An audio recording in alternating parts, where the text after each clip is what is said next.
Rádio Unaerp.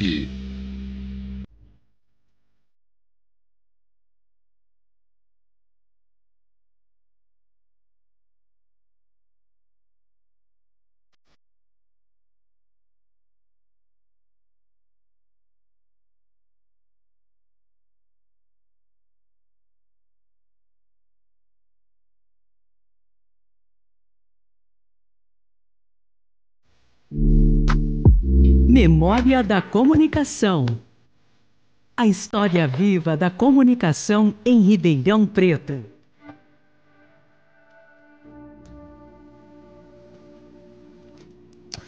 Olá, eu sou o Pedro Ruiz, esse é o projeto Memória da Comunicação de Ribeirão Preto, um projeto de extensão do curso de jornalismo da Unaerp, este ano dedicado aos 100 anos do rádio de Ribeirão. A entrevista de hoje é produzida e conduzida pelos estudantes de jornalismo da Unaerp, que é o Vivendito, Larissa Gomes, Michael Borges e Nicolas Souza, com orientação do professor Gil Santiago e responsabilidade técnica de Andrei Violante e Leonardo Rabelo. Para apresentar o nosso convidado, que é o Vivendito. Walker Blas Canocini, ou apenas Walker Blas, é radialista, apresentador com ampla experiência em diversas emissoras de rádio. Locutor com voz marcante, é referência em diversas marcas, personagens e até trailers de cinema. Se formou em São Paulo no curso de jornalismo e em publicidade, aqui na Unaerp. Atualmente, Walker é locutor padrão dos canais HBO Latin America Group, na América Latina, da 20th Century Fox no Brasil e do estúdio de dublagem Unidub. Falando aqui de Ribeirão Preto, queria perguntar que ano que você veio para Ribeirão Preto e o que motivou a sua vinda para a nossa cidade? Na realidade, para falar a verdade, assim, para vocês, foi início de 1970, mais ou menos, né? Alguns meses antes eu tinha terminado esse curso de científico, né? Eu precisava fazer um cursinho para prestar vestibular para medicina, ainda era a minha intenção, né? E no início de dezembro, num domingo, né? Eu estava apresentando um programa na Rádio Difusora, lá em Catanduva, quando eu recebi uma visita inesperada de um diretor da Rádio Ribeirão Preto, né? Ele estava precisando de um locutor apresentador. E ele veio acompanhado de um narrador esportivo. Eu não sei se vocês conhecem o Nelson Antônio Gonçalves, o Nag. Ele era narrador da rádio concorrente da Difusora, A Voz de Catanduva. E ele também fazia as narrações na Rádio Ribeirão Preto, nos fins de semana, quando tinha grandes campeonatos, né? Ele ouviu na Difusora, fez a indicação para o diretor Carlos Orlandi, né? E depois eu terminei o programa, fomos almoçar num restaurante que meu pai tinha na Praça da República. Aliás, poderia até ser Praça da Independência, que seria melhor, porque foi ali exatamente que eu consegui a minha independência financeira. Então, lá nós conversamos tudo, né? Aceitei o convite, meu pai também concordou com algumas condições, claro, né? Um bom salário, claro, né? Essa é a primeira coisa. Pensão por conta da própria emissora da rádio, né? E uma bolsa de estudos do cursinho Lattes. E o Carlos Orlandi concordou com tudo isso e assim começou a minha vinda até Ribeirão Preto.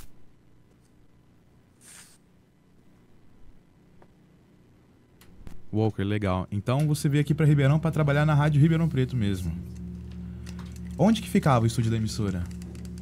Oi? O senhor lembra mais ou menos onde ficava? Consegue descrever um pouquinho melhor como é que era o bairro na época? Como é que era o ambiente ali da cidade? A emissora ficava na Praça 15, aí em Ribeirão, né?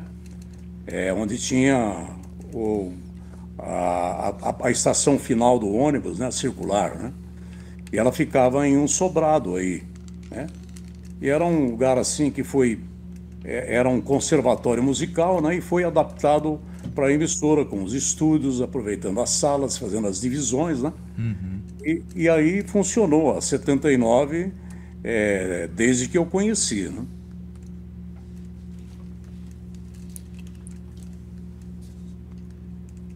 Qual que era a frequência da Rádio Ribeirão? Olha, era ZYR 79 ondas médias e ZYR 92 ondas tropicais. Se não me engano, era isso mesmo. Walker, falando ainda da Rádio 79, você se lembra de quais profissionais com quem você trabalhou naquela época? Pois é, eu lembro de alguns, né? Porque é muito complicado você citar nomes, né? E você sempre acaba esquecendo. E aí as pessoas que estiverem ouvindo ficam magoadas, falam, poxa... Não lembrou de mim? Mas, vamos tentar... Já vou pedindo desculpas se por acaso eu esqueci de alguns, mas vamos lá. Tinha o compadre Catanante, que abria a emissora às 5 horas da manhã, né? Programa caipira, programa sertanejo. Antônio Carlos Morandini, que vinha logo em seguida com o programa Larga Brasa. Luiz Mozart, o Tiririca, né? Valdice Marcel, o Elson Gasparini, o Carlos Orlandi, o Adalberto Valadão, que era narrador e comentarista. Miguel Leporassi, que foi um grande comentarista, ainda é um grande comentarista. Jader Simonelli, que fazia reportagens de campo, né? O Nelson Antônio Gonçalves, o Nagui, né? O Vitor Flores, que fazia comentários esportivos, mas também apresentava um programa à noite endereçado às músicas antigas, né? Marcos Stefanelli, um grande repórter também, grande em todos os sentidos, né? o Luiz Carlos Brisa, que fazia reportagens de campo no esporte, né? Também. O Euriclésio Nascimento de Paula, que fazia o plantão na emissora, né? Fazia o plantão esportivo. Tomás Edson Contim, uma voz extraordinária. Infelizmente, nós perdemos recentemente, né? O Nelson Araújo também, com quem eu trabalhei. O Nelson usava o nome de Flávio Rangel, aí em Ribeirão Preto. Mas é o Nelson Araújo que trabalha no Globo Rural, né? Ele comanda o Globo Rural, apresentador do Globo Rural. E Luiz Schiavone Júnior, que a gente não pode jamais esquecer, um colega extraordinário de São Carlos que chegou com tudo, fez uma magnífica carreira em Ribeirão Preto, né? E foi, durante pelo menos uns 17, 18 anos, o locutor chefe, digamos assim, da 79. Então, realmente um colega extraordinário e é um nome que a gente não pode jamais esquecer. Isso é verdade. Eu tive o prazer de trabalhar na 79 em 2013 para 14. Eu tive a oportunidade de trabalhar lá, trabalhei com Morandini, igual você falou, Larga Brasa é um programa aí excepcional, né, para Ribeirão Preto, né? É a prestação de serviço maravilhosa que ele fez. Sim, ajuda bastante os munícipes, né? Você comentou que da época da difusora lá, você também gostava de escrever, às vezes saíam para fazer as coberturas. Vocês chegaram a fazer cobertura esportiva nos estádios aqui de Ribeirão Preto, no Santa Cruz ou no estádio do Comercial? É a única coisa que eu não fiz. Você não chegou a fazer? Foi essa que faltou na minha carreira. Mas você gostava? Tinha vontade ou só passou despercebido assim? Não, eu na realidade, eu gostava mais de ficar dentro do estúdio, né? Então, para sair às ruas, assim, saía nas necessidades. Por exemplo, cobertura de carnaval, todo mundo tinha que trabalhar. Então, a gente ia, fazia, lógico que não com a desenvoltura que um repórter já estava acostumado. Sim. Mas fazíamos um bom trabalho, sem comprometer. Legal, e você citou grandes nomes, a gente sabe que Ribeirão foi escola para muita gente que depois foi para a capital, foi para outros lugares do país. Queria saber como que era a concorrência nessa época, quais emissoras e programas mais se destacavam, se vocês tinham amizade em outras emissoras também, como que era essa época? Não, apesar da concorrência que havia, né? A gente tinha amizade, encontrava. A PRA7, que está completando agora em dezembro 100 anos, né, de existência. É isso aí. E é realmente a joia preciosa e sempre foi a grande concorrente da 79. Embora a 79 ela tenha alcançado níveis de audiência fora do comum e fez uma concorrência assim muito grande para a PRA7. Atrapalhou em muitos horários até a PRA7, né?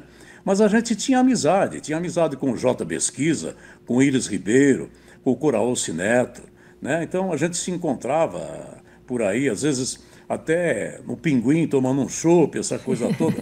Não havia, a rivalidade era apenas realmente pela concorrência na audiência, né? Mas eram amigos, a gente sempre esteve juntos. O Iris Ribeiro, inclusive, e o Pesquisa gravavam comigo lá na Dexon Publicidade, lá no estúdio do Décio Salviano de Paula, né? Então, sabe, eram amigos, mas havia realmente essa concorrência e cada um disputava palmo a palmo os ouvintes. Legal, Walker. Você comentou de alguns momentos que você teve tomando um chopp no Pinguim com seus colegas.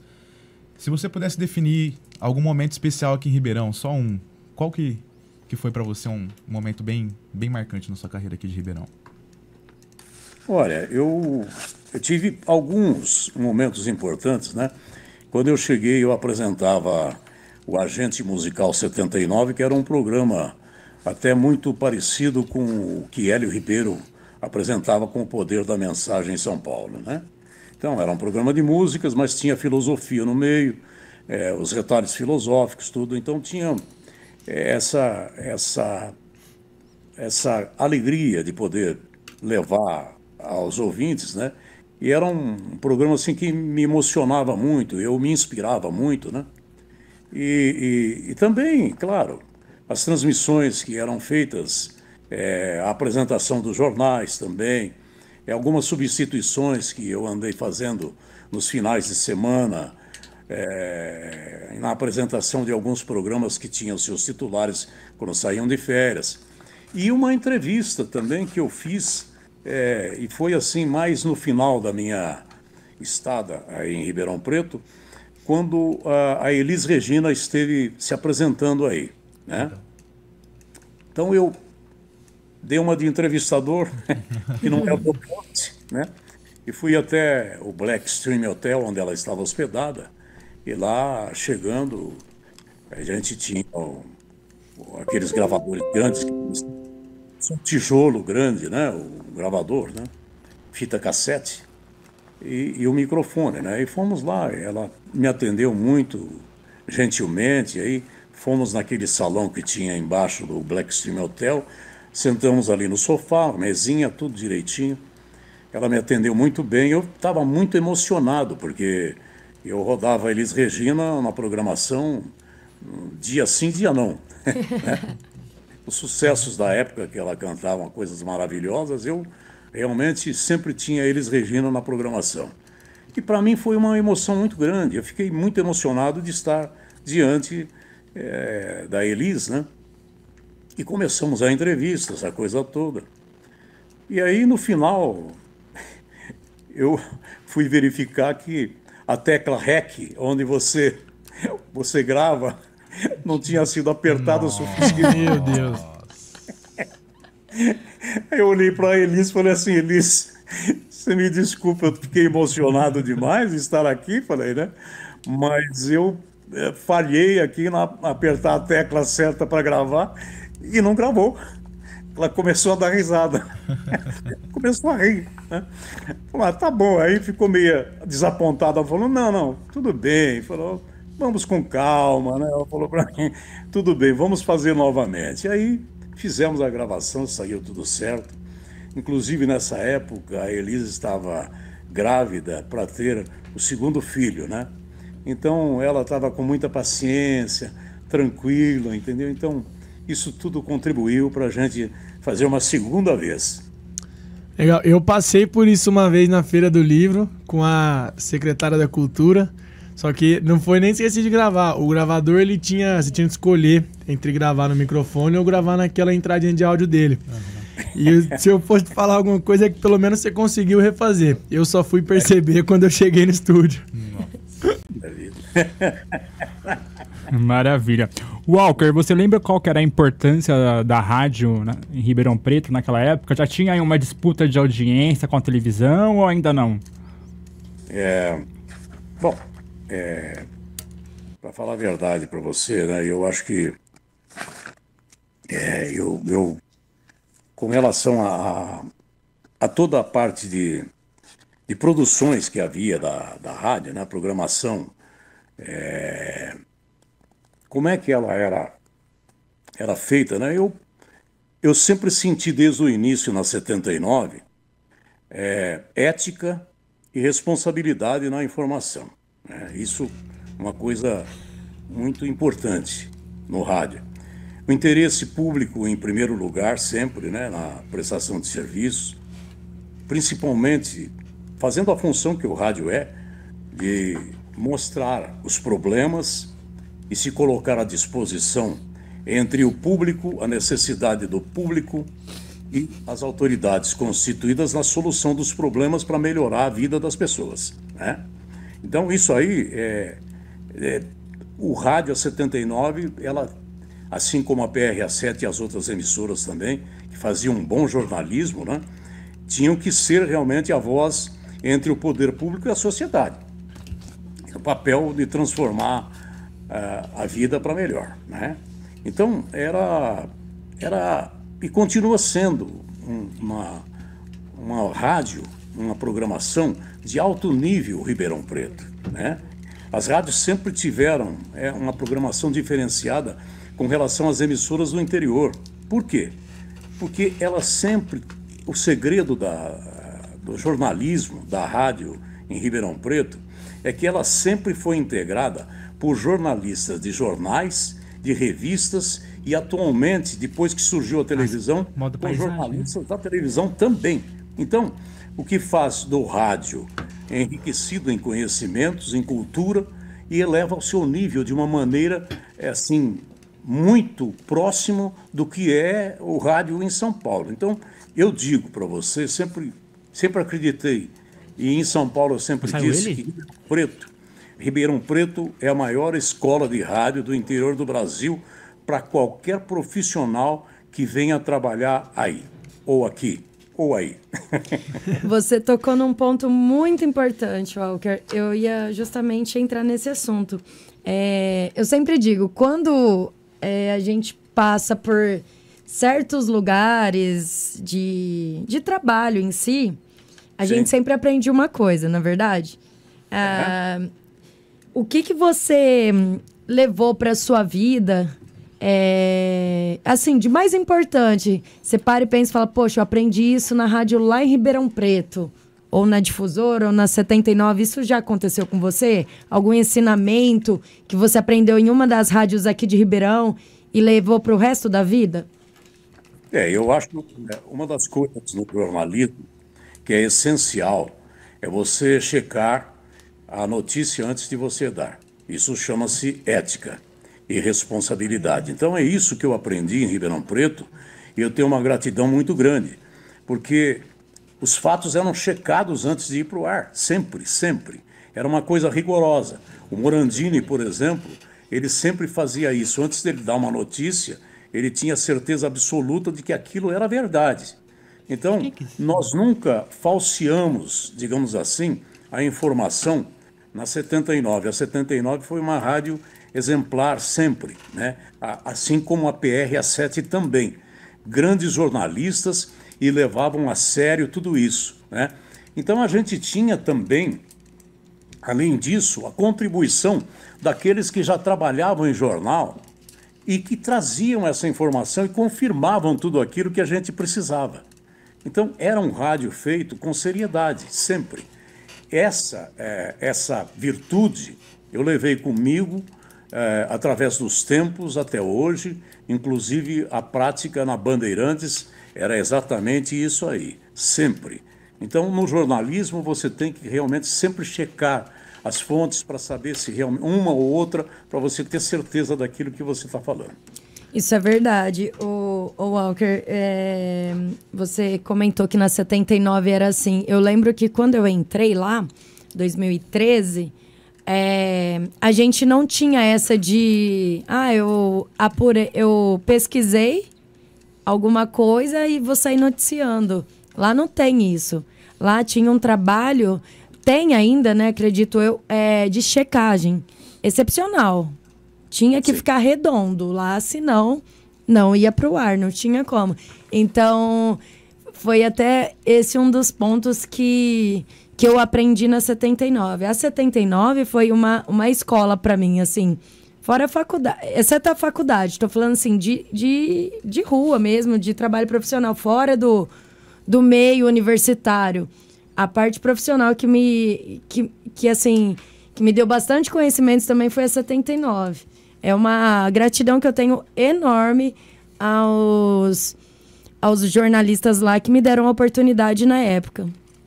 Então, você está falando a respeito dessa checagem, né? Que era uma coisa feita com muito cuidado. Uhum. Nós tínhamos, para você ter uma ideia, naquela época não existia internet, né? Então, como que você obtinha as notícias, né? As notícias nacionais e internacionais, através do rádio escuta, né? O rádio escuta era aquele que gravava os noticiários nas emissoras de São Paulo, do Rio de Janeiro, né?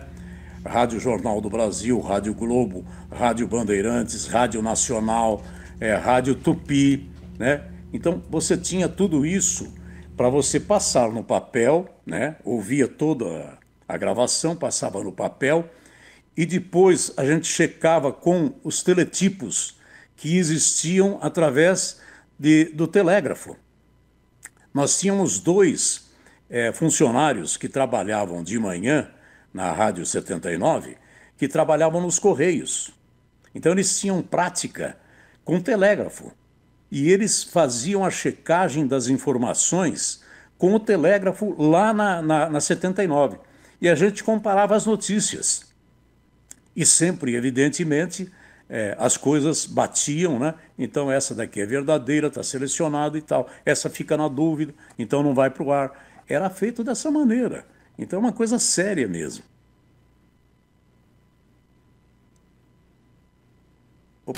Opa. Tá.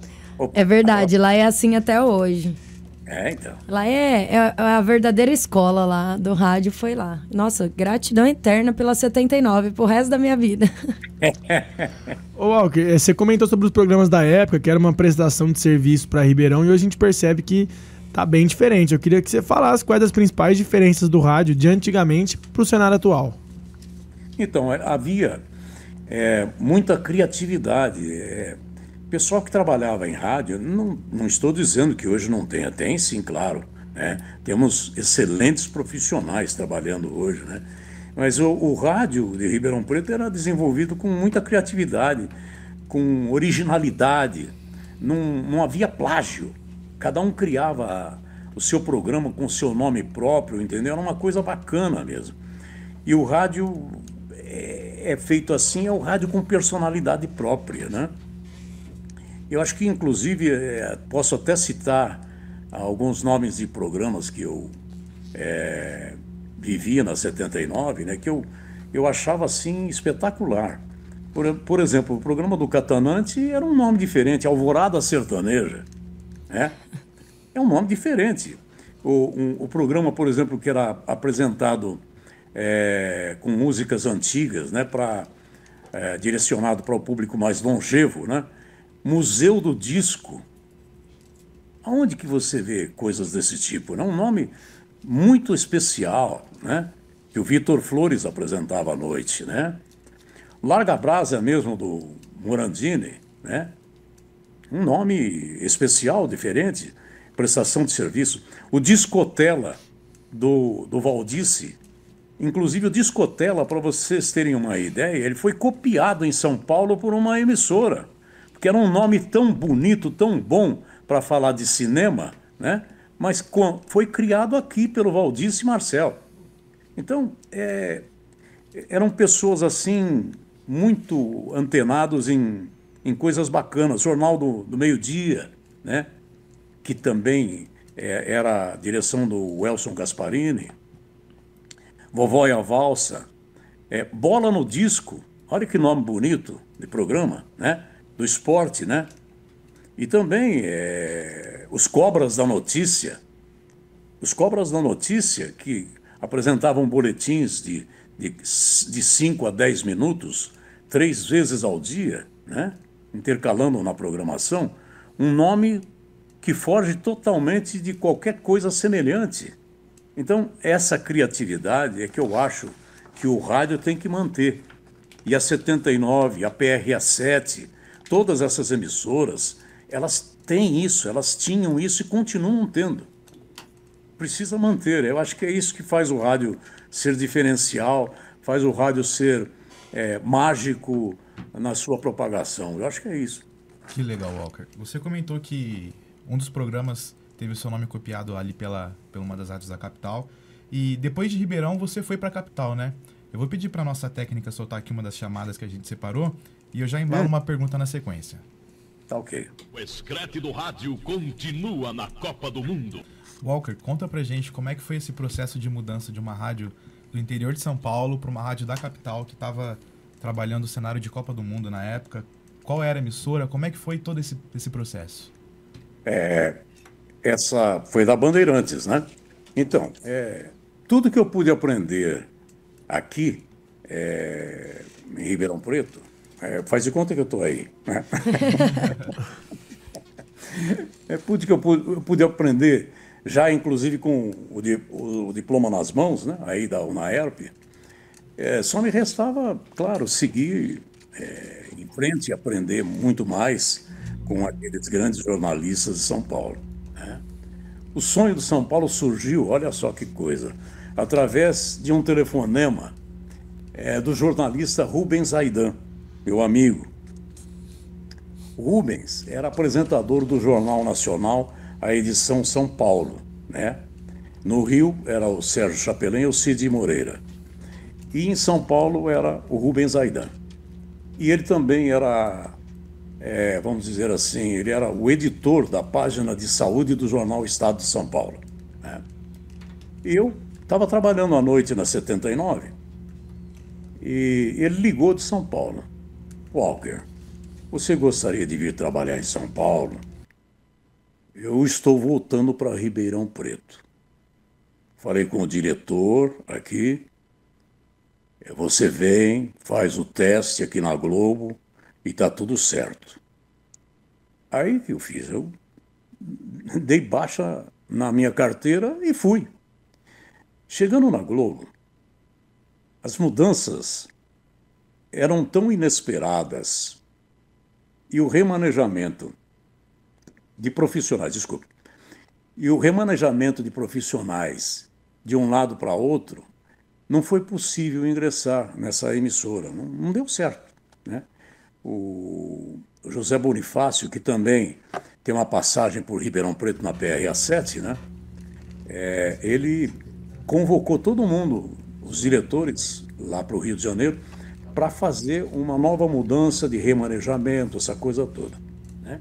Então trouxeram pessoas de um lado para outro e essa vaga já não existia mais. O que eu fiz? Estava desempregado em São Paulo. Fui na Bandeirantes, né? Consegui na Bandeirantes, fiz um teste e fui contratado pelo maior diretor artístico da história do rádio, Hélio Ribeiro. Eu comecei na Rádio Bandeirantes em janeiro de 75. Em 1978, no início de 78, eu fui trabalhar com o Hélio na Rádio Capital. Eles estavam formando a Rede Capital de Comunicações, né? Ia ter uma emissora em cada capital do Brasil. E assim foi feita a rede, né? Então fui para lá, né? E em 81 eu voltei para Bandeirantes, porque o jornalismo da capital foi uma coisa maravilhosa. Muita gente importante trabalhando lá, Alexandre Kadunk, né? Ney Gonçalves Dias, né? E tantos, Ramos Calheira, grande locutor, Ramos Calheira, internacional, né? E tivemos realmente um jornalismo maravilhoso. Sargentelli trabalhava lá apresentando um programa de música com as mulatas, né? Então, era realmente uma coisa extraordinária, né? E, de repente, começou a mudar. O Hélio também recebeu um convite para ir embora para o Warner, nos Estados Unidos, né? E aí ele deixou tudo montado e foi embora, tudo, né? Mas aí foi esvaziando um pouco o jornalismo de uma maneira que eu fui sentindo que aquilo já não estava mais bacana, né? E aí fui desligado da Rádio Capital e imediatamente no dia seguinte voltei para a Bandeirantes, em 1981.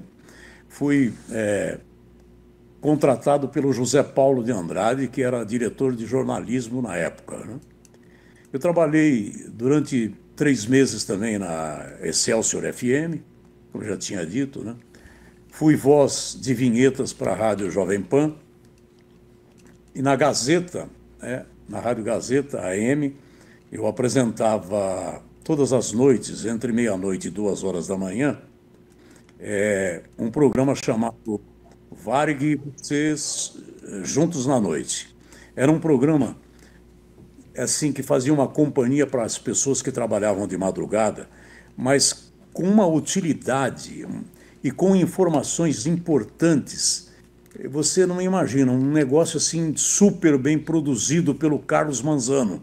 E o Carlos Manzano também apresentava junto comigo esse programa.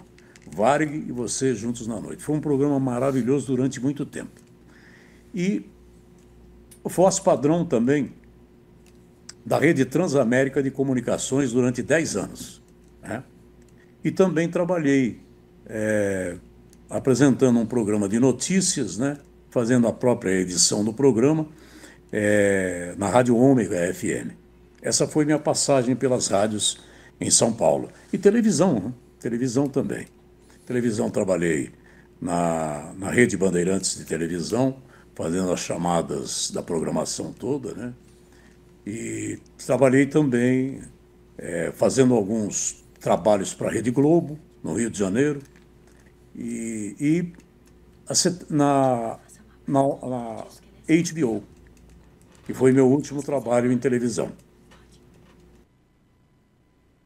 Certo, Walker. Que bacana essa passagem sua também pelas outras rádios, né? Além de Ribeirão Preto. Eu queria aproveitar o gancho dessa transição, da mudança, né, que você comentou entre as rádios de Ribeirão Preto e de São Paulo, mas eu fiquei com uma dúvida. Além de, em São Paulo, ter pessoas famosas, né, igual você comentou lá na rádio da Globo, qual a mudança, a mudança não, a diferença que você percebeu das rádios de trabalhar nas rádios de Ribeirão com as rádios de São Paulo? Qual que foi a maior assim, diferença que você sentiu? Eu acho que Ribeirão Preto, eu sempre falo, Ribeirão Preto é a maior escola de rádio do interior do Brasil, né? Então, a diferença, vamos dizer assim, não é que seja uma diferença, né? É uma mudança, vamos dizer assim, pouca diferença. Existem alguns aspectos. Um deles por exemplo, as condições financeiras. Essa é uma coisa fundamental, né? Se você tem bastante dinheiro, dá para você investir, para você ampliar a equipe, você fazer uma equipe com detalhes até excepcionais, digamos assim, não é? Então você pode proporcionar um rádio de altíssima qualidade, de altíssimo nível, né, nos mínimos detalhes, né? Ribeirão Preto não tem muita diferença com relação ao nível do rádio que faz aí, né? Você pode pegar um profissional hoje de Ribeirão e trazer para São Paulo, tranquilamente. Não é essa questão da mão de obra, é a questão financeira mesmo. Em São Paulo você tem mais verbas para fazer uma equipe mais completa, mais eficiente, né? Então essa é a diferença que existe do rádio do interior, né, para o rádio de São Paulo. A dificuldade é financeira. Maravilha, Walker. Falando ainda do seu início em São Paulo, né? Que foi na Rádio Bandeirantes, você foi contratado para qual função? Quais atividades que você começou a fazer lá na Rádio Bandeirantes? Na Rádio Bandeirantes? Eu comecei à noite, de madrugada, né? Cobrindo toda a parte da madrugada. Eu fazia a redação do noticiário, existia um noticiário a cada hora, né? De hora em hora, né? O Mundo Inteiro e Você chamava, né? Então eu pegava todas as notícias da madrugada, organizava tudo na parte economia, política, trabalho, todos os setores que tinha de notícias, eu separava tudo direitinho para deixar para o jornal, primeira hora da manhã, 7 horas da manhã, né? Mas durante a madrugada toda, eu começava com um jornal, chamava Jornal de Amanhã. Apresentava eu e o Antônio Pimentel, uma das maiores vozes que eu conheci na minha vida. Antônio Pimentel, né? Uma pessoa intelectual, inteligentíssimo, sabia o português, é um professor de português, uma coisa extraordinária. Então fazíamos eu e ele o Jornal de Amanhã. O Jornal de Amanhã era um resumo de tudo que aconteceu durante o dia e antecipava o que era do dia seguinte, com informações e manchetes dos jornais que iriam sair no dia seguinte. Esse era vamos dizer assim, o pulo do gato desse jornal, né? E eu fazia esse jornal até meia-noite. Aí entrava um programa de música com a Áurea Maria, e ele era dividido, por exemplo, pelas estações. Então, quando era verão, noites de verão; quando era inverno, noites de inverno; noites de outono, noites de primavera, né? E aí eu entrava, quando era mais ou menos 2 horas da manhã, entrava com um noticiário, O Mundo Inteiro e Você, às 3 horas, às 4 horas, às 5 horas, e assim, até chegar às 6 horas da manhã, no Pulo do Gato, quando o José Paulo de Andrade apresentava, né? E o editor do jornal Primeira Hora, ele chegava por volta de 4 horas da manhã. Então já estava tudo certinho para ele, já deixava todo o material, e ele já ia para a redação junto com os redatores para poder escrever o jornal. E eu tomava um café enquanto o José Paulo de Andrade fazia o Pulo do Gato e voltava às 7 horas da manhã para apresentar o Primeira Hora. O Primeira Hora, que era apresentado pelo Lorival Pacheco, Salomão Esper, eu, e tinha também um locutor famosíssimo. Teve uma época que era apresentado pelo Humberto Marçal também, que passou a apresentar lá, né? Celso Guizar Farias também. E eu não me lembro agora, me perdoe, eu não me lembro o outro locutor que apresentava com a gente. É um excelente, maravilhoso, era do esporte, da Bandeirante, do Screte do rádio, e eu vou lembrar o nome dele. Mas era essa era a minha função. E substituições de quem saía de férias. Eu comecei dessa maneira, né? E aí chegou num ponto que eu já estava muito desgastado, e eu acabei pedindo demissão da rádio e fui para a praia. Fui para a praia, fui tirar umas férias, né? E deixei, inclusive, a minha carteira de trabalho lá com a Bandeirantes. E depois de uns 3 meses, mais ou menos, eu voltei. Que eu ia trabalhar, eu tinha parado com rádio, né? E eu ia trabalhar com seguro na minha cidade, em Catanduva. A Generali do Brasil Seguros, eu ia abrir o escritório lá e ia trabalhar, né? Mas aí eu cheguei para pegar minha carteira de trabalho, né? E o Hélio Ribeiro falou assim: entra na minha sala. Vamos lá. Ele falou assim: o que você vai fazer? Eu fiquei sabendo. Você vai trabalhar com seguro? De jeito nenhum. Eu não vou permitir um crime desses na sua vida. Eu falei: mas por quê, né? Qual o problema? Falou: você desperdiçar a sua voz para trabalhar com seguro? Nunca, jamais. Quanto que você quer ganhar aqui? Olha só que loucura. Eu falei, quanto que dá para você me pagar, né? Aí a conversa ficou boa. Ele fez um salário astronômico bom para mim, né? Não podia recusar, não tinha jeito. Então, voltei para o rádio. Só que aí em outras condições, né? O Celso Guizar Faria, que apresentava o Repórter Bandeirantes, tinha sido afastado. Ele era, inclusive, do departamento comercial da rádio, né? E era um grande locutor, extraordinário. Eu fiquei até constrangido, porque eu não sabia dessa história, né? O Hélio simplesmente me colocou para fazer as funções que ele fazia. Eu não sabia que ele tinha sido afastado e qual o motivo, né? Não, evidentemente que isso daí provoca uma certa, vamos dizer assim, um certo desconforto, né? Para mim, para os colegas que gostavam do Celso também. Mas depois o Celso se tornou um dos meus melhores amigos e não havia nenhuma questão, entendeu? Eu fui fazendo o meu trabalho. E eu trabalho Repórter Bandeirantes, era a edição da manhã, dentro do Trabuco de Vicente Leporassi, né, às 8h30. Depois, dentro do Poder da Mensagem, com o Hélio Ribeiro, o Repórter Bandeirantes, edição da tarde. E à noite, na Marcha do Esporte, eu fazia, antes do comentário do Joelmir Betting, também, que me anunciava para fazer o Repórter Bandeirantes, edição da noite. Então, esse foi um trabalho na Bandeirantes maravilhoso. Que incrível, Walker. Walker, e pulando um pouco agora pro lado artístico da sua carreira, a gente vai soltar aqui 2 videozinhos para nossa audiência dar uma olhadinha. O primeiro do Touro Ferdinando. Agora também um filme um pouquinho diferente, Kingsman.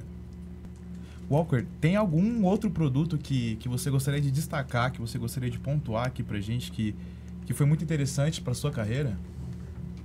Olha... para falar a verdade para você, no cinema eu fiz o lançamento de aproximadamente 500 filmes, né? E para lembrar de todos eles é meio complicado, mas a gente evidentemente se esforça um pouco na mente aqui para poder trazer alguma coisa, né? Pela Warner Bros., né? Foram mais de 200 filmes, né? Mas eu destaco um que teve uma ação de marketing espetacular no Rio Pinheiros, em São Paulo. Os arqueiros, o próprio Robin Hood, né? Nos barcos, todos vestidos a caráter, né? Foi um show espetacular de marketing para o lançamento do filme que ficou na história. Robin Hood, O Príncipe dos Ladrões, com o Kevin Costner. Olha aí. 20th Century Fox, esse foi para a Warner, mas eu não lembro de todos os outros. Tem muitos. Mas já vou pular para a 20th Century Fox, né? A 20th Century Fox foram muitos também, né? Ad Astra, Rumo às Estrelas, com o Brad Pitt. Bohemian Rhapsody, com o Rami Malek, interpretando o Freddie Mercury, a vida do Freddie Mercury, né? Ponte dos Espiões, com o Tom Hanks, né? Independence Day, o Ressurgimento, com o Bill Pullman e o Jeff Goldblum, né?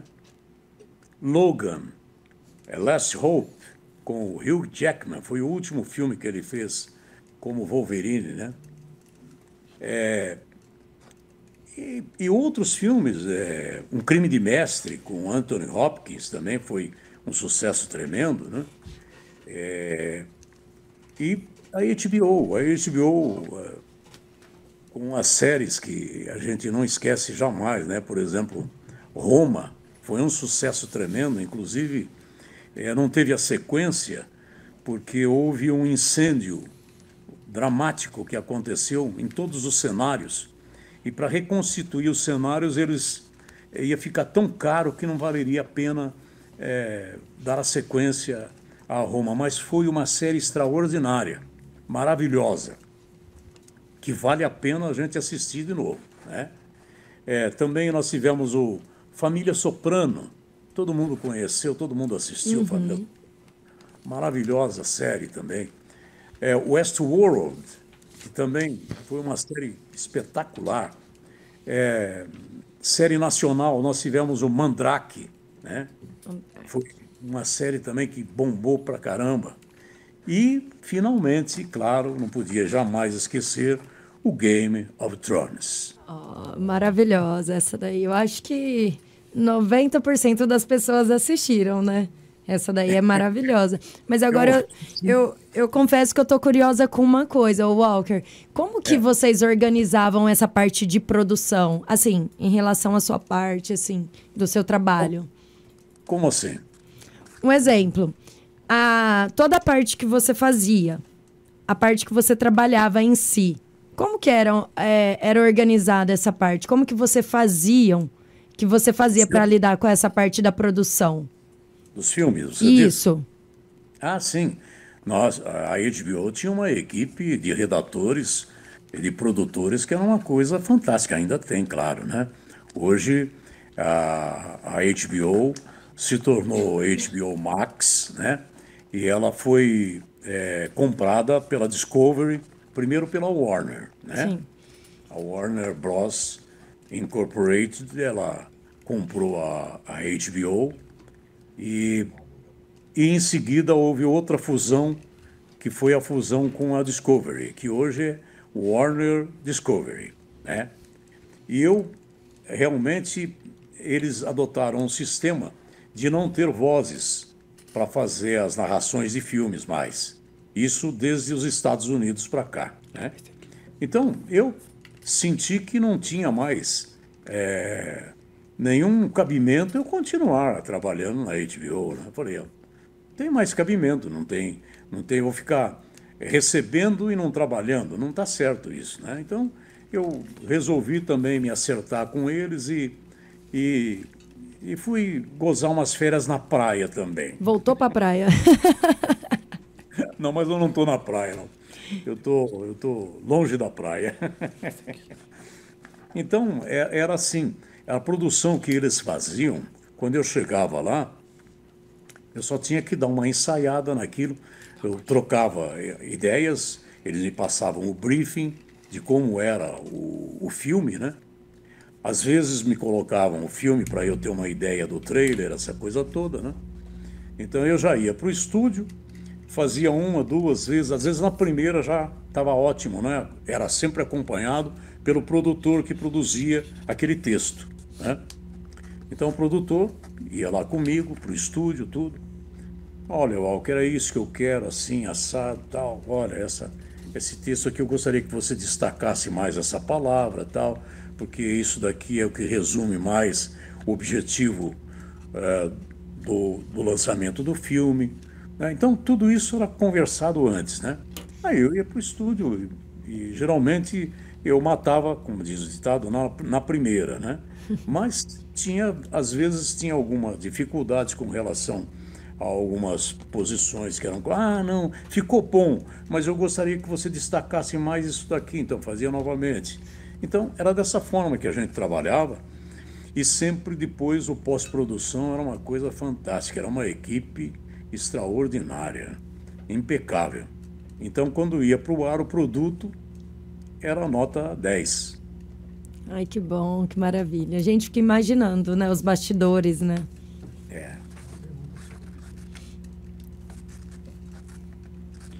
Walker, gostaria de perguntar, na sua opinião, qual que é a importância da voz para uma locução publicitária, ou até mesmo de trailers, de séries?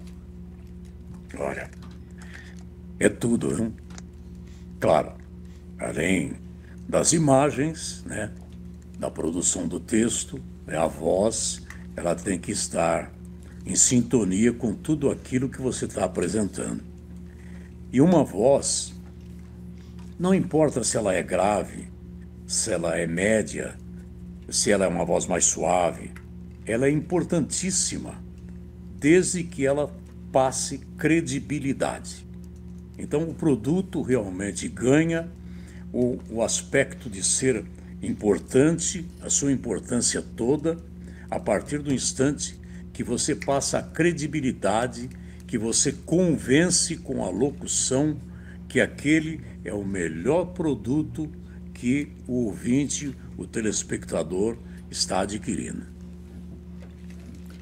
Walker, legal. E no jornalismo, qual que é a importância da voz dentro do jornalismo em si mesmo? Então, houve uma época, né, em que o jornalista, para ser locutor de notícias, vamos dizer assim, noticiarista, né, que a gente fala, né? Rádio, jornalismo é isso. O rádio exigia, né, que o locutor tivesse uma voz possante, uma voz grave, né? Isso era um requisito fundamental. Sem isso não tinha como, né? Hoje já é um pouco mais tranquilo. As FMs, por exemplo, elas não exigem tanto. E não está errado, né? Não está errado.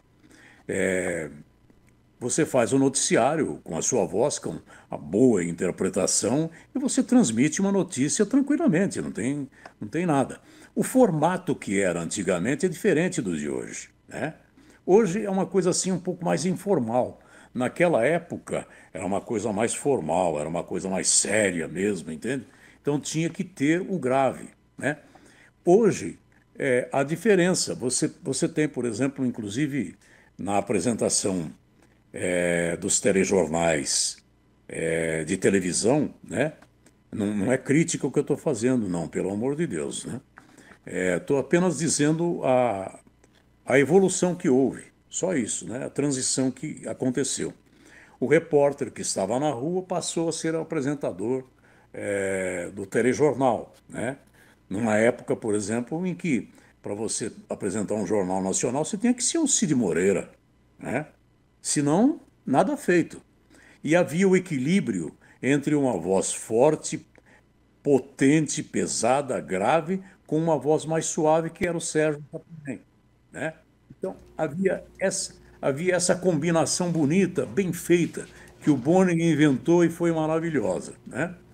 E aí depois, claro, com a evolução, foi se substituindo. Então, o Sérgio Chapelin foi substituído por uma voz feminina, né? Então, nós tivemos as locutoras, apresentadoras femininas, né? Mas isso daí foi uma evolução, inclusive, no rádio também, né? Para os rádios FM, hoje tudo é FM, não existe mais AM, né?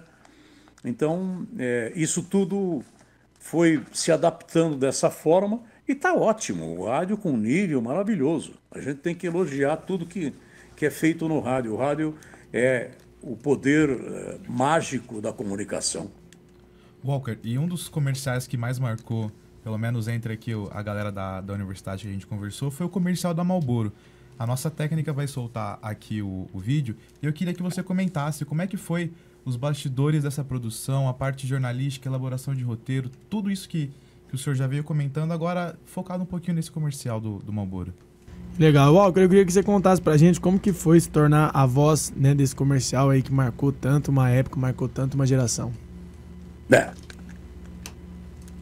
Eu já trabalhava com publicidade, né?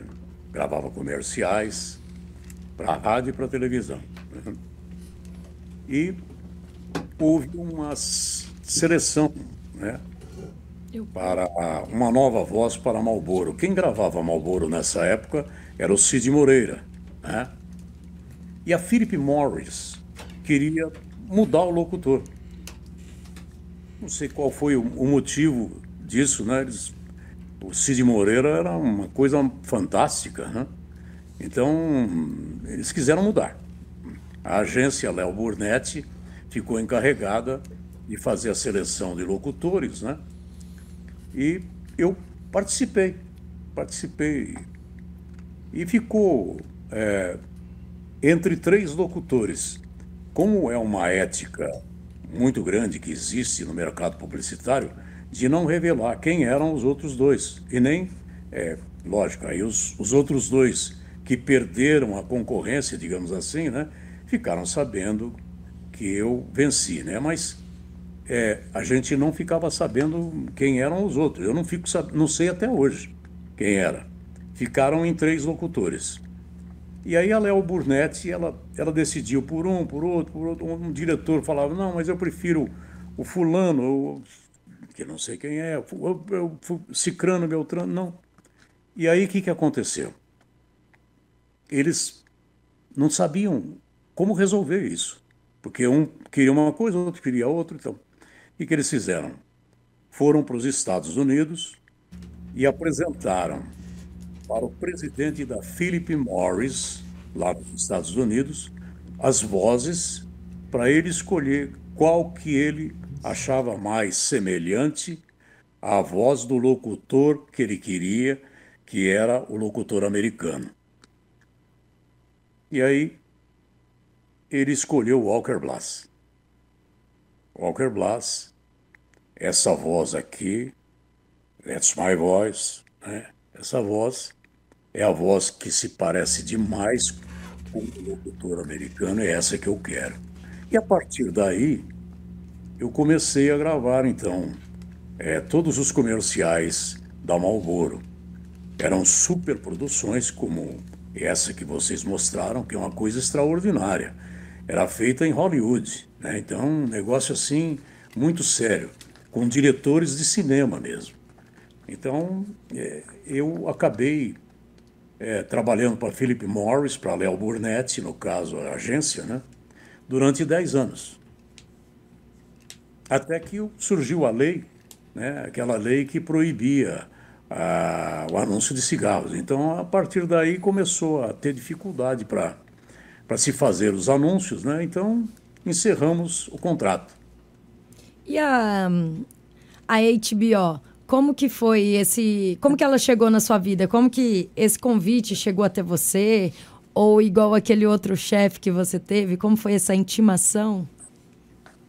Isso daqui foi uma coisa interessante. Eu realmente recebi um convite assim que não inesperado, né? Eu trabalhava para Abril Vídeo, né? Fazia os lançamentos dos filmes da Abril Vídeo também. Eu esqueci de mencionar. Eu era a voz de cinema, né? Então, até hoje, voz de cinema. E aí eu fazia as gravações no estúdio da MTV, lá no Sumaré, em São Paulo. E a Abril foi quem realmente trouxe a HBO para o Brasil. Através da Abril, houve a indicação para se fazer um teste, né, com vozes, né, e saber qual seria a voz certa para o canal HBO que ia estrear no Brasil, né? E aí eu fiz o teste e passei, né? Fiz o teste e passei. E veio um enviado lá de Miami, né, para me contratar, tudo, né? Conversamos, ele falava espanhol, tudo, né? Conversamos, batemos um papo, tudo. E ele falou, olha, você está contratado, você vai ser a voz da HBO, eu quero você em todos os filmes, mas tinha mais 2 locutores além de mim, que ele contratou junto, né? Só que aí eu fui, não sei, preferência, questão subjetiva também, você sabe, porque os outros 2 locutores eram excelentes, eram ótimos locutores, né? Faziam um trabalho maravilhoso, né? Mas foi dada a preferência para o Walker Blas. E o Walker Blas foi galgando, então, esse título de voz padrão da HBO. E lá eu fiquei trabalhando durante 31 anos. Foi dessa maneira que eu comecei na HBO. 31 anos. É. É uma vida, né, Walker? É uma caminhada muito longa, né? É aquilo que a gente fala, né? Foi sorte, né? Deus estar no lugar certo, na hora certa, né? Sei lá. É um grande aprendizado também, né? Walker, quais os projetos que você está... Desculpa. Não, pode falar. Não. Maravilha. Walker, quais os projetos que você está trabalhando atualmente? Eu trabalho para empresas, né? Que buscam, por exemplo, fazer vídeos institucionais, vídeos promocionais, vídeos para venda, vídeos de treinamento, né? Recentemente eu fiz um trabalho para uma produtora de São Carlos, né? Aliás, de Rio Claro, desculpe, de Rio Claro, né? Que trabalha na parte de agronegócio, né? Então, um vídeo institucional que eu fiz para eles, né? Como eles ainda não estão trabalhando o vídeo, então não posso revelar qual é a empresa, tá bom? Desculpe. Fiz também vários vídeos para o Rio Grande do Sul, mineradoras, né? Fiz, agora está em andamento também, um vídeo para ser feito para uma empresa aérea, né? E vou fazendo. Fiz um vídeo de treinamento agora recentemente para a Warner também, né? Então, comerciais, quando realmente tem alguns comerciais, a maioria hoje é tudo para a internet, a veiculação, né? Então, existe uma dificuldade com relação aos cachês, né? Hoje, justamente porque se confunde a produção com a veiculação. A veiculação na internet é uma coisa praticamente um preço razoável. Não é como você fazer um anúncio, por exemplo, numa Rede Globo, numa Rede Record, numa Rede Bandeirantes, né? Que é caro, né? É muito caro. Então, você fazendo na internet, né? Você tem as plataformas aí para você fazer, as redes sociais, né? Que custa barato, não custa caro. Só que, para você fazer uma boa produção, você tem que gastar. Então, essa é a grande dificuldade com relação a se pagar um cachê, né, para um locutor como eu, como outros que já trabalham há anos no mercado, e chegar num mínimo denominador comum de um valor que não seja uma coisa ruim, né? Está difícil assim. Eu tenho realmente perdido muitos trabalhos por causa disso, né? Então, talvez seja uma renovação que tenha que haver. Os produtores tenham que talvez compreender que realmente para você fazer um filme com um artista, você tem que pagar o cachê do artista. Não é o meu caso. Estou falando, por exemplo, já de cinema, né? Para você fazer uma produção com um Tom Cruise, por exemplo, você tem que pagar o cachê dele. A produção, ela é cara, né? A veiculação hoje está sendo barata, mas a produção continua sendo cara, porque você envolve diretores, produtores, que são pessoas de renome, né? Então, essa é a grande dificuldade hoje na publicidade. Mas, claro, existem outras alternativas, né? Então, hoje realmente é isso. Walker, que legal. A gente abordou aqui desde Catanduva no seu começo até as produções atuais. Olhando para toda essa trajetória, o que passa na sua cabeça? Como que você reflete sobre essa trajetória tão incrível? Como assim? Tendo em vista a persona que você se tornou, tendo uma voz tão marcante que é reconhecida em qualquer lugar, quando a gente fala sobre Game of Thrones, por exemplo, a Larissa comentou, 90% provavelmente das pessoas já assistiram essa série e conhecem a sua voz apenas do ouvir. Começando numa cidade tão pequena, partindo para Ribeirão Preto, uma cidade maior, e chegando à capital, trabalhando com tantos filmes, tantas séries, tantos atores renomados no mundo inteiro. Como que você vê isso? Uma avaliação pessoal sua mesmo. Eu realmente só tenho que agradecer, né, toda essa caminhada. Eu tive, assim, a felicidade, né, de encontrar um bom caminho, né, que eu acho que todos estão sujeitos a encontrar esse caminho nessa carreira maravilhosa que é o rádio, né? E foi através dele, eu tenho a minha gratidão eterna ao rádio, que foi através dele que eu consegui chegar aonde eu cheguei, né? E hoje eu gozo realmente de uma posição privilegiada, justamente por ter conseguido encontrar uma forma de atender a todas essas demandas que foram feitas na minha carreira, né, de uma maneira assim eficiente, eficaz, eu consegui atingir um nível que satisfizesse realmente a todas essas nuances que a publicidade, que o cinema, que as locuções de televisão, de rádio me encontraram, me solicitaram, e eu consegui realizar esse trabalho. Isso para mim é uma coisa assim, uma felicidade enorme. Eu não tenho nem como palavras para agradecer tanta coisa boa que aconteceu comigo. Eu sei que, inclusive, a gente tem que lamentar que muitos colegas não tiveram, digamos assim, tanto sucesso, tanta felicidade como eu tive. Eu tive sorte. O Papai do Céu foi muito bacana comigo. Isso é maravilhoso, né, Walker? Infelizmente, o nosso programa está chegando no final. E antes de encerrar, eu já gostaria de agradecer em nome dos meus colegas, em nome do professor Gil Santiago, em nome do Andrei, que é da nossa técnica, e também da Rádio Unaerp. Antes de encerrar, eu tenho também que te pedir uma coisa, para deixar um recadinho para aqueles alunos aqui do jornalismo que sonham em trabalhar na rádio. Qual que é a mensagem que você deixa para os alunos? Olha, Larissa, Michael e a turma toda dessa equipe maravilhosa, de vocês, Kelvin, aliás, desculpa. Isso. Pedro, né? Nicolas também, né?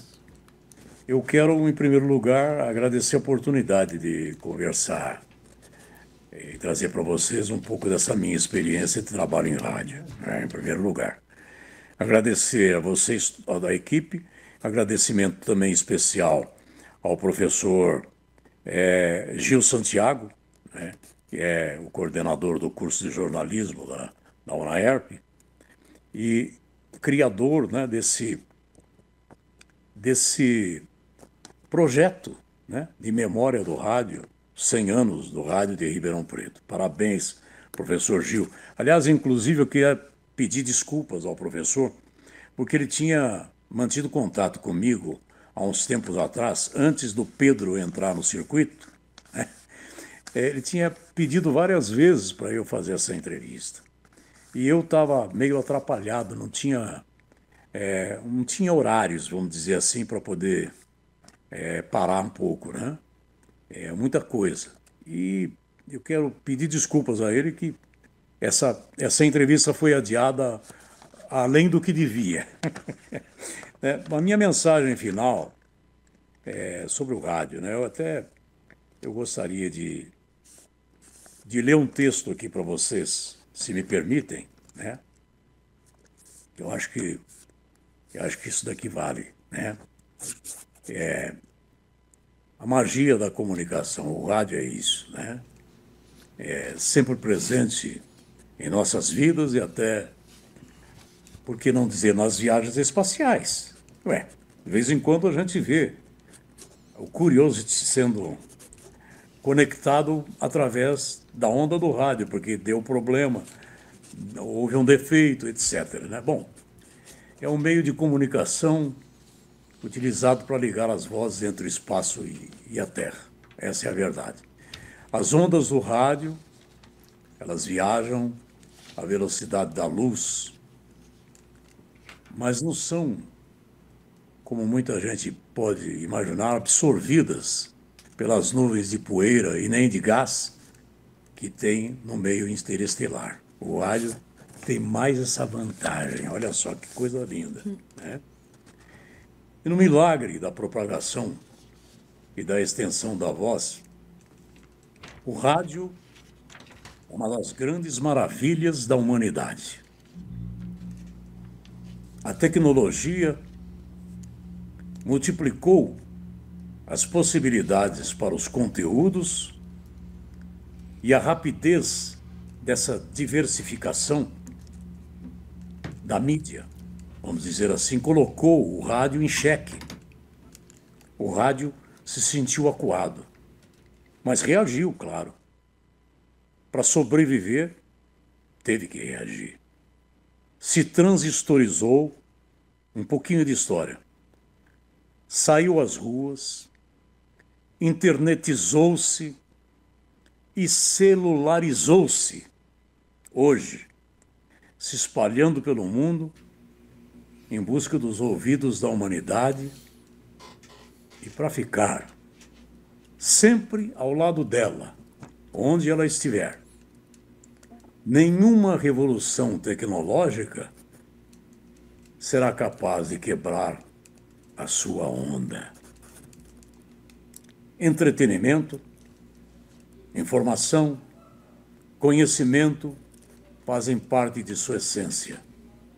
Estimula a imaginação, emociona a alma e arrebata o coração das pessoas. Não é possível mais viver sem ele. O rádio faz parte de nosso DNA. Nossa singela homenagem a esse poderoso veículo de comunicação pelos 100 anos de rádio de Ribeirão Preto e a todos aqueles que escolherem e vierem a trabalhar nele. Muito obrigado. Walker, boa noite. Aqui é Gil Santiago, tudo bem? Tudo bem, Gil? Imagina você pedir desculpa para mim, que coisa, hein? Eu tenho mais é que agradecer a sua presença, esse tempo que você disponibilizou para a gente aqui, a gentileza de conversar com a gente e o prazer em ouvir você, não é? Estamos muito felizes com a sua participação e sou eu quem agradeço e peço desculpa por insistir com você numa participação algumas vezes aqui, não é? E eu quero te fazer um pedido. Eu quero fazer um pedido para você. Nós temos um grupo aqui em Ribeirão Preto. Você está, inclusive, no Loucos pro Rádio, não é? Ah, sim, é. Você Verdade. autoriza o que você fez aí, esse texto que você leu, ele é maravilhoso. Essa interpretação tua é impecável. Você autoriza a gente fazer um corte e colocar no grupo lá dos Loucos? Vou fazer melhor. Ah. Eu vou gravar no meu estúdio e mando para você. Olha, que maravilha. Tá? Tá ótimo, mas essa que você fez aí ficou tão natural, ficou fantástica. Eu tenho certeza que o grupo lá vai adorar, não é? Eles já têm uma reverência para você muito grande e com razão, porque o seu talento é ímpar, né? É único. Essa facilidade de comunicar, de colocar a voz, né, nos diversos momentos, seja no cinema, no rádio, na televisão, nos anúncios comerciais de internet, nos produtos de internet, é algo assim fantástico mesmo. Eu quero parabenizar você e, acima de tudo, agradecer a sua participação com a gente nesse momento em que nós estamos fazendo registros para esses 100 anos de rádio aqui de Ribeirão Preto, viu, Walker? Muito obrigado mesmo. Tenho grande prazer e alegria em poder ter contribuído também com um pouco dessa experiência, como eu disse, né, para esses 100 anos do rádio de Ribeirão Preto. É realmente a minha gratidão ao rádio de Ribeirão Preto, a 79, e a todos os colegas que trabalharam comigo. E a você, Santiago, parabéns mais uma vez por você ter tido essa ideia maravilhosa de fazer a memória do rádio nesses 100 anos da PRA7. Eu agradeço, meu amigo. Um forte abraço, fique bem e esperamos voltar a conversar mais vezes, porque esse conhecimento que você detém, esse talento que você tem nato, a gente precisa compartilhar com as próximas gerações, né, com a nossa geração aqui. Muito obrigado, viu? Muito obrigado a você, querido. Um abraço. Muito obrigado, Walker. Estamos encerrando mais uma entrevista especial do projeto Memória da Comunicação de Ribeirão Preto, pelos estudantes do curso de jornalismo da UNAERP, Nicolas Souza, Kelvin Vendito, Larissa Gomes, Michael Borges e Pedro Ruiz. Queremos expressar nossa gratidão ao nosso convidado especial, Walker Blas, por compartilhar conosco as suas experiências tão valiosas aí sobre os 100 anos da rádio em Ribeirão Preto e sua vasta trajetória profissional. A coordenação do projeto Memória da Comunicação é do professor Geraldo José Santiago, carinhosamente chamado de Gil Santiago. A responsabilidade técnica é de Andrea Violante, Leonardo Rabelo. Agradecemos você também, ouvinte, por nos acompanhar nessa entrevista. O projeto Memória de Comunicação da UNAERP está disponível no canal do YouTube da Rádio UNAERP e no portal do curso de jornalismo da UNAERP. Acesse jornalismonaerp.com.br.